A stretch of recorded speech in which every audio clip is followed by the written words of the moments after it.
మన చిత్తూరు జిల్లా municipal workers union అధ్యక్ష కార్యదర్శుల సమావేశం చిత్తూరులో వేసుకోవడం జరిగింది.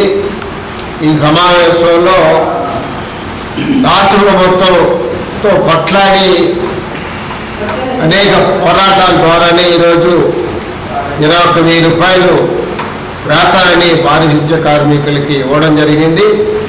అలాగే డ్రైవర్లకు సంబంధించి బ్లాక్లు తీసేటువంటి కార్మికులకి 24,500 రాష్ట్ర మున్సిపల్ వర్కర్స్ యూనియన్ ఏఐటీసీగా పోరాటాలు చేసి సాధించుకున్నాం.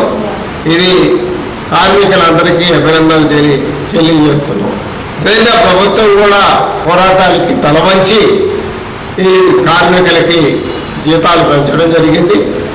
అది 1/3/2024 జీవో ఇవ్వడం జరిగింది. జీవో ఎంఎస్ నెంబరు 36 దాన్ని వెంటనే అమలు చేసి ఫిబ్రవరి నెల నుండి వాళ్ళకి వేతనాలు చెల్లించాలని చెప్పి ఈ సందర్భంగా ప్రభుత్వాన్ని ప్రభుత్వ అధికారుల్ని మరి డిమాండ్ చేస్తున్నాం. అలాగే ఈరోజు వాళ్ళని అనేక సంవత్సరాలుగా పారిశుద్ధ్య కార్మికులు శానిటరీ విభాగంలో ప్రజలకి సేవలు అందిస్తున్నటువంటి కార్మికుల్ని పర్మనెంట్ చేయమన్నాం. ఎందుకంటే అందరికీ ముసలాలు అయిపోతున్నారు, వయసు పైన పడుతూ ఉంది. ఈ మధ్య చాలామంది కూడా వందల సంఖ్యలో రాష్ట్ర వ్యాప్తంగా రిటైర్డ్ అవ్వడం జరిగింది. వాళ్ళకున్నటువంటి పిఎఫ్ ఈఎస్ఐ బెనిఫిట్ ఇంతవరకు చెల్లించలే, పెన్షన్ కూడా ఇంతవరకు చెల్లించలే.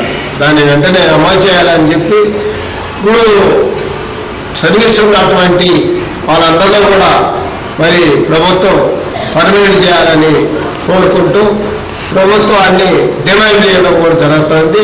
వెంటనే పారిశుద్ధ్య విభాగంలో పనిచేస్తున్నటువంటి రాష్ట్ర వ్యాప్తంగా పనిచేస్తున్నటువంటి అవుట్సోర్సింగ్ పేరుతో పనిచేస్తున్నటువంటి అదేవిధంగా డ్రైవర్లు, ఇంజనీరింగ్ వాళ్ళని, అండర్ డ్రైనేజ్ కార్మికులు అందరూ కూడా పర్మనెంట్ చేయాలని డిమాండ్ చేస్తున్నారు.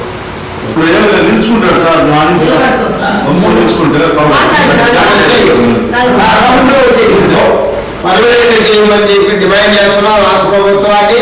అలాగే స్థానికంగా వచ్చిన తర్వాత బెనిఫిట్లని సక్రమంగా ఇవ్వడం లేదు. కొబ్బరి, సోపు, అదేవిధంగా చెప్పులు, యూనిఫాము ఇది సక్రమంగా ఇవ్వడం లేదు. గ్లౌసులు కూడా ఇవ్వడం లేదు. అలాగే పని కార్మికుల సంఖ్యలు పెంచాలని చెప్పి డిమాండ్ చేస్తున్నాం. వెంటనే మరి కార్మికులు ఇవ్వాల్సినటువంటి నూనె, సోపు, కొబ్బరి, మరి సబ్బులు ఇవన్నీ కూడా యూనిఫామ్ పుట్టు కూడా చెల్లించాలనేసి డిమాండ్ చేస్తున్నాం.